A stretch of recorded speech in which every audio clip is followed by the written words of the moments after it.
भारतीय news broadcast में आपका स्वागत है। चलिए नजर डालते हैं आज की मुख्य खबरों पर। आज 3 मई को वैशाख शुक्ल पक्ष की उदया तिथि षष्ठी और शनिवार का दिन है।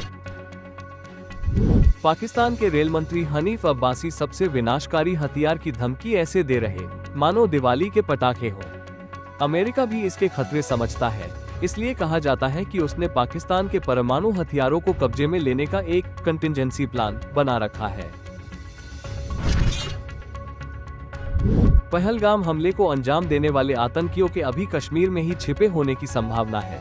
इंटेलिजेंस सूत्रों ने शुक्रवार को बताया कि आतंकी अभी भी दक्षिण कश्मीर के जंगलों में छिपे हैं। उनके पास राशन पानी है, ऐसे में ये इन पहाड़ी इलाकों में लंबे समय तक रह सकते हैं। होटल की तीसरी मंजिल की एक खिड़की पर हमारी नजर पड़ी।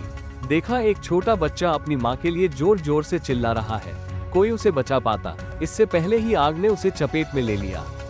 कोलकाता के भीड़भाड़ वाले बड़ा बाजार के दुकानदार ऋतुराज होटल में हुए अग्निकांड को याद कर रूह कांपती है। प्रधानमंत्री नरेंद्र मोदी ने शुक्रवार को केरल के तिरुवनंतपुरम में 8,900 करोड़ की लागत से बने Vizhinjam international deep sea water multipurpose seaport का उद्घाटन किया। इस दौरान पीएम ने केरल के सीएम पिनराई विजयन और कांग्रेस नेता शशि थरूर के मंच पर होने पर कांग्रेस पर तंज कसा।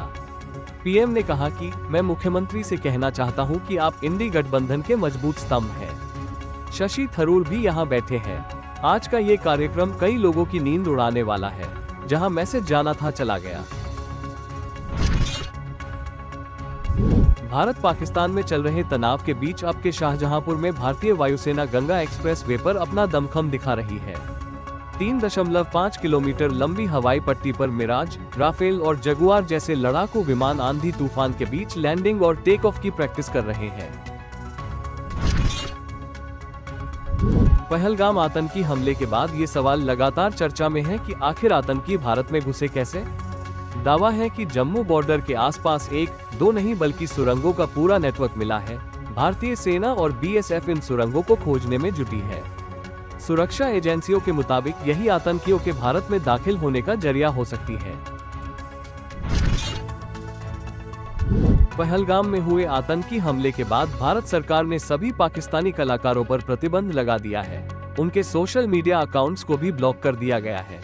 इसके साथ ही भारत में 16 पाकिस्तानी यूट्यूब चैनलों पर भी प्रतिबंध लगाया गया है।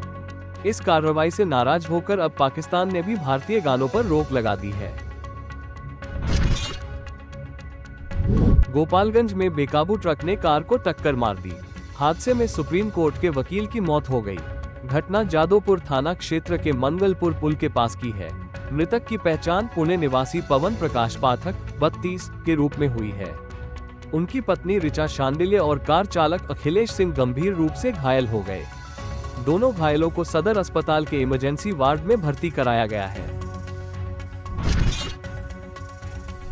पाकिस्तान के पूर्व विदेश मंत्री बिलावल भुट्टो ने कहा कि पाकिस्तान का आतंकवाद के साथ इतिहास रहा है, यह कोई सीक्रेट नहीं है।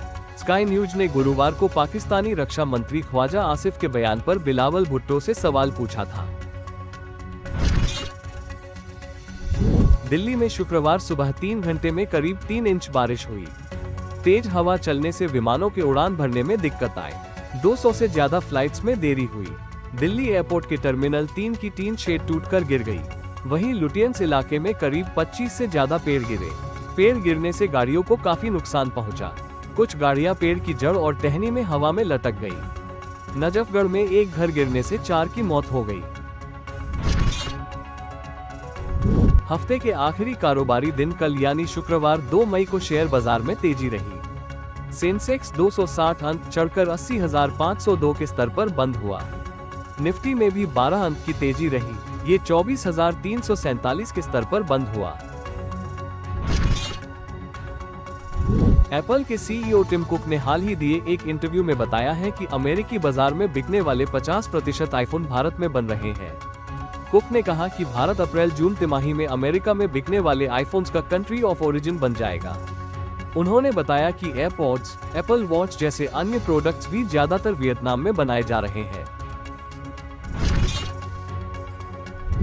भारत में घरेलू एयरलाइंस के यात्रियों की संख्या जनवरी मार्च में 10.35% बढ़कर 4.32 करोड़ हो गई। जनवरी मार्च 2024 में 3.91 करोड़ हवाई यात्रियों ने सफर किया था। Directorate General of Civil Aviation (DGCA) के आंकड़ों के मुताबिक मार्च में रिकॉर्ड 1.45 करोड़ से ज्यादा लोगों ने देश के भीतर हवाई यात्रा की। यह मार्च 2024 की तुलना में 8.79% ज्यादा है। उस दौरान 1.34 करोड़ यात्रियों ने घरेलू एयरलाइंस में सफर किया था। इंडिगो की यात्री संख्या जनवरी मार्च में 17.7% बढ़कर 2.8 करोड़ हो गई। एक साल पहले ये संख्या 2.36 करोड़ थी। अमेरिका के रक्षा मंत्री पीट हेगसेथ ने बुधवार को ईरान को कड़ी चेतावनी देते हुए कहा कि यमन में हूती विद्रोहियों को समर्थन देने के लिए उसे गंभीर परिणाम भुगतने होंगे। हेगसेथ ने डोनाल्ड ट्रंप का एक पुराना बयान भी रिट्वीट किया, जिसमें ट्रंप ने कहा था कि हूतियों की तरफ से किए गए किसी भी हमले के लिए ईरान को जवाबदेह ठहराया जाएगा। पंजाब में अटारी बॉर्डर पर आज पाकिस्तान की तरफ से गेट ही नहीं खोला गया, जिसके बाद कई पाकिस्तानी आज भारत में ही फंसे रह गए हैं। भारत पाकिस्तान के बीच तनाव का असर अब दोनों देशों के नागरिकों पर पड़ रहा है। दोनों देशों के नागरिक जो बुधवार तक अपने देश नहीं लौटे, वे अब फंस चुके हैं। भारत पहले ही ऐलान कर चुका है कि अगर पाक नागरिक नहीं लौटते तो उनके खिलाफ कार्रवाई होगी। झज्जर जिले के गांव में प्रशासन के निर्देशों की अवहेलना कर फसल अवशेष जलाए जा रहे हैं। जिले के कई गांवों में कृषि विभाग के अधिकारियों ने कार्रवाई करते हुए किसानों के खिलाफ केस दर्ज करवाए हैं। आगजनी से पेड़ भी जल रहे हैं, जिसके कारण वातावरण पर भी असर पड़ रहा है। दिलदार नगर दिल्ली में आयोजित राष्ट्रीय स्तर के मिक्स्ड मार्शल आर्ट (MMA) प्रतियोगिता में दिलदार नगर के स्थानीय युवा अर्जुन शर्मा ने गोल्ड मेडल जीतकर क्षेत्र का नाम रोशन किया है। एमेच्योर कंटेंडर सीरीज टूर्नामेंट में इस शानदार प्रदर्शन के बाद आज उनका दिलदार नगर रेलवे स्टेशन पर आगमन हुआ। क्षेत्र की स्थानीय लोगों ने दिलदार नगर रेलवे स्टेशन पहुंचकर अर्जुन शर्मा का मिठाई खिलाकर वो फूल माला पहनाकर बैंड बाजे के साथ स्वागत किया। समाजवादी पार्टी के नेता छोटे भाई लक्ष्मण शर्मा के भतीजे अर्जुन शर्मा का स्थानीय लोगों ने गर्मजोशी से स्वागत किया। स्टेशन से शहर तक बाजे गाजे के साथ भव्य नगर भ्रमण कराया गया।